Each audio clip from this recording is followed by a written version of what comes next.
భూమి నిరాకారముగాను శూన్యముగాను ఉండెను. చీకటి అగాధ జలములపైన కమ్మియుండెను. దేవుని ఆత్మ జలములపైన అల్లాడుచుండెను.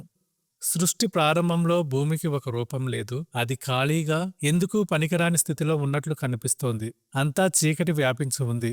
భయంకరమైన అగాధ జలాలు ఉన్నాయి. కానీ ఆ చీకటి మధ్యలో ఒక నిశ్శబ్దమైన కదలిక ఉంది. అదే దేవుని ఆత్మ. దేవుని ఆత్మ ఆ జలాలపై అల్లాడుతూ ఒక అద్భుతమైన మార్పు కోసం ఎదురుచూస్తోంది. ఈ వచనం మన జీవితాలకు ఒక గొప్ప పాఠం. మన జీవితాలు కూడా ఒక్కోసారి నిరాకారంగా, శూన్యంగా అనిపిస్తాయి.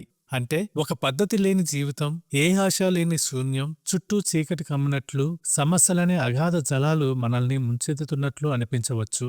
కానీ గమనించండి, చీకటి ఉంది కదా అని దేవుడు అక్కడ లేడని అర్థం కాదు. శూన్యము ఉన్నచోటే దేవుని ఆత్మ పనిచేస్తుంది. దేవుడు నీ జీవితంలోని సమస్యలను చూసి పారిపోడు. సమస్యల మధ్యలో ఆయన ఆత్మ సంచరిస్తూ ఉంటుంది.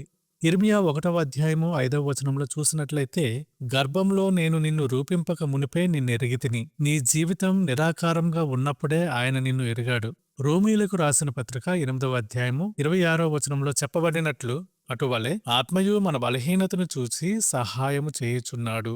అనగా నీవు నిస్సహాయ స్థితిలో ఉన్నప్పుడు పరిశుద్ధాత్మ దేవుడు నిన్ను ఆదరిస్తాడు.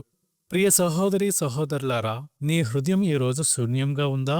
ఎవరూ లేని ఒంటరితనం నిన్ను వేధిస్తోందా? నీ భవిష్యత్తు చీకటిగా కనిపిస్తోందా? అయితే ఒక్కటి గుర్తుంచుకో, దేవుని ఆత్మ నీ మీద ఉంది. నిశ్శబ్దంగా ఆయన నీ జీవితంలో ఒక క్రమాన్ని తీసుకురాబోతున్నారు. ఆ చీకటి శాశ్వతం కాదు. ఎందుకంటే దేవుడు అక్కడ పనిచేస్తున్నారు. నీ కన్నీటి జలాలపైన ఆయన ఆత్మ సంచరిస్తోంది.